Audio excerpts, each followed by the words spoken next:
नौजवान की अमानतदारी की खबर मदीना के दूसरे लोगों तक पहुंच गई। लोग हैरान थे कि इतनी गरीबी के बावजूद उसने एक सिक्के को भी हाथ नहीं लगाया। उसका ईमान और परहेजगारी सबके लिए मिसाल बन गया। कुछ ही दिनों बाद एक और वाकया हुआ। एक औरत ने अपने गहने उस नौजवान के पास अमानत रखे। उसने भी पूरी ईमानदारी से उन्हें सुरक्षित रखा। जब औरत वापस आई और उसने गहने सही सलामत पाए तो उसने कहा, बेटा, मैंने तुम्हें आजमाने के लिए अपने गहने दिए थे, क्योंकि लोग तुम्हारी गरीबी की बातें करते थे। लेकिन आज मुझे यकीन हो गया कि तुम्हारा दिल सोने से कहीं ज्यादा कीमती है। धीरे धीरे पूरे मोहल्ले के लोग अपनी अमानतें उस नौजवान के पास रखने लगे। वह सबकी चीजों की हिफाजत करता और कभी जरा सी भी खयानत न करता। लोग उसकी मिसालें देने लगे। आखिरकार उसकी अमानतदारी की शोहरत इतनी बढ़ गई कि मदीना के अमीर व्यापारी भी उस पर भरोसा करने लगे। इस तरह उस नौजवान को व्यापार के मौके मिले और अल्लाह ने उसकी रोजी में बरकत डाल दी।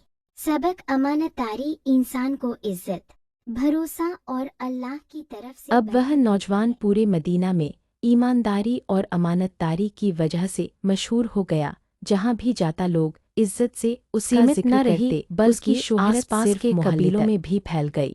एक दिन एक कबीले के सरदार ने उसे बुलाकर कहा, बेटा, मैंने तुम्हारे बारे में बहुत कुछ सुना है। लोग कहते हैं कि तुम कभी झूठ नहीं बोलते और न ही किसी की अमानत में खयानत करते हो। इसलिए मैं चाहता हूँ कि तुम मेरे तिजारती माल की निगरानी करो। नौजवान ने फौरन अल्लाह का शुक्र अदा किया और इस काम को कबूल कर लिया। वह न सिर्फ माल की हिफाजत करता बल्कि तिजारत व्यापार में ईमानदारी और नरमी से पेश आता। कुछ ही समय में वह एक कामयाब व्यापारी बन गया। लेकिन दौलत और शोहरत आने के बावजूद भी उसने कभी घमंड नहीं किया। वह हमेशा सादगी और इबादत के साथ जिंदगी गुजारता रहा। लोग कहते, यह शख्स हमारे लिए जिंदा मिसाल है कि अमानतदारी इंसान को कैसे ऊंचे मकाम तक पहुंचा देती है। आखिरकार वह नौजवान दूसरों को भी अमानतदारी और ईमानदारी सिखाने लगा। इस तरह एक शख्स की सच्चाई और परहेजगारी ने पूरे समाज को बदलने में किरदार अदा किया। दे रहे थे मगर मोहम्मद अशरफ तैयफी घर से निकले। एक मुट्ठी मिट्टी उठाकर उनके सिर पर डाली और सूरा यासीन पढ़ते हुए निकल गए। किसी ने भी उन्हें देखा तक नहीं। गार ए सौर में क़याम।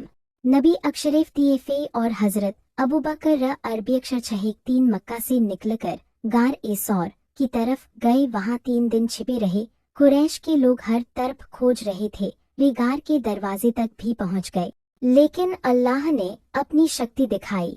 गार के मुहाने पर एक मकड़ी ने जाला बुन दिया और एक कबूतर ने घोंसला बना लिया। दुश्मनों ने कहा, अगर कोई अंदर गया होता तो यहाँ जाला और घोंसला न होता। इस तरह अल्लाह ने अपने प्यारे नबी अशरफ तैयफी की हिफाजत की। हजरत अबू बकर अरबी अक्षर 6-3 परेशान हुए और बोले, या रसूल अल्लाह, अगर वे ले तो हमें देख लेंगे। आप अशरफ तैयफी ने फरमाया, ला तहज़न इन्नल्लाह माना, गम मत करो, अल्लाह हमारे साथ है।